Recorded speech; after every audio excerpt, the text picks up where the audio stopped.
बिस्मिल्लाहिर्रहमानिर्रहीम। अस्सलामु अलैकुम।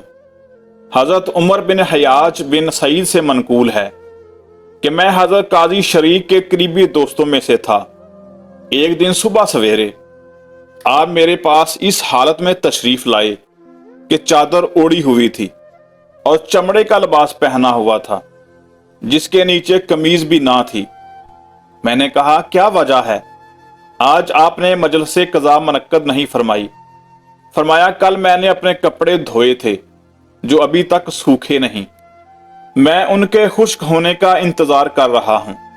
तुम यहां बैठो, हम कुछ दीनी मसाइल पर गुफ्तगू करते हैं।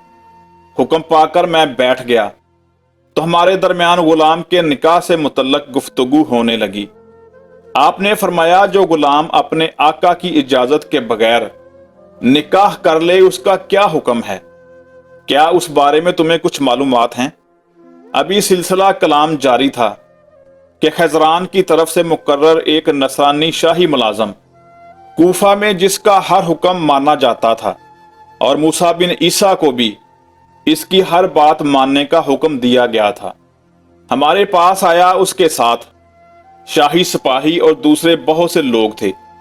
वो चरागाह की तरफ जाने का इरादा रखता था। इंतहाई कीमती जुब्बा पहने एक ताकतवर अजमी घोड़े पर बड़े शहाना अंदाज से बैठा हुआ था।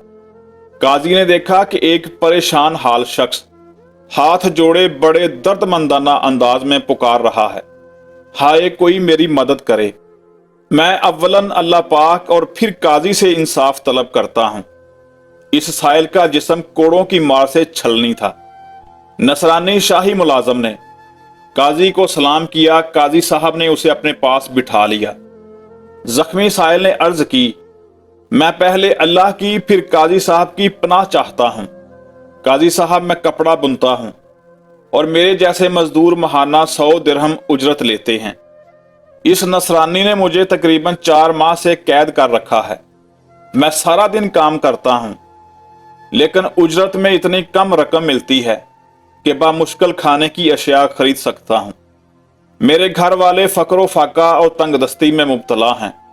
आज मौका पाकर मैं कैद से भाग आया तो रास्ते में इस नसरानी ने मुझे पकड़ लिया और इतना मारा कि मेरी सारी पीठ लहू लहान कर दी। खुदारा मुझ पर रहम कीजिए। मजलूम साइल की यह दर्द भरी फरियाद सुनकर काजी शरीक ने नसरानी को डांटते हुए कहा, ए नसरानी, उठ और अपने मुकाबल के सामने खड़ा हो जा। नसरानी ने कहा, काजी साहब, अल्लाह पाक आपका भला करे, ये खिजरान के खादमों में से है और भाग आया है, इसे कैद कर लीजिए। काजी शरीक ने फरमाया, तेरा नास हो, जो तुझसे कहा गया है उस पर अमल कर और साइल के बराबर खड़ा हो जा। नसरानी मुलाजम बादले नाखास्ता साइल के बराबर खड़ा हुआ। काजी साहब ने फरमाया, इस फरियादी की पीठ पर यह जख्म के निशानात कैसे हैं? कहा, काजी साहब, अल्लाह पाक आपको सलामत रखे, मैंने अपने हाथों से इसे कोड़े मारे हैं। अभी तो इसको कम सजा मिली है, ये तो इससे भी ज्यादा का हकदार है। आप जल्दी से इसे जेल भिजवा दीजिए।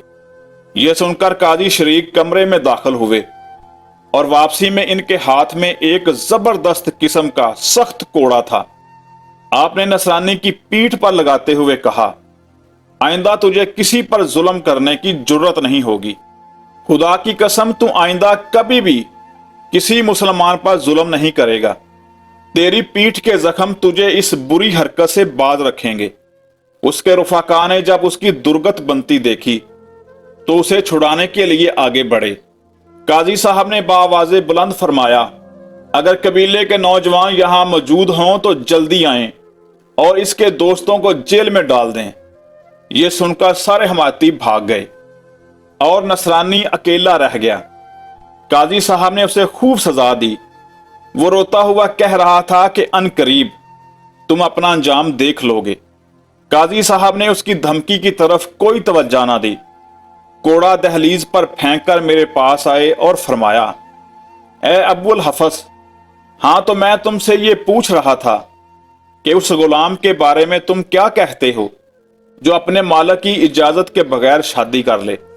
काजी साहब इस तरह गुफ्तगू कर रहे थे जैसे कुछ हुआ ही ना हो। नसरानी मार खाकर अजमी घोड़े पर सवार होने लगा तो घोड़ा बिदकने लगा। अब वहां उसका कोई रफीक भी ना था जो उसे सवार कराता।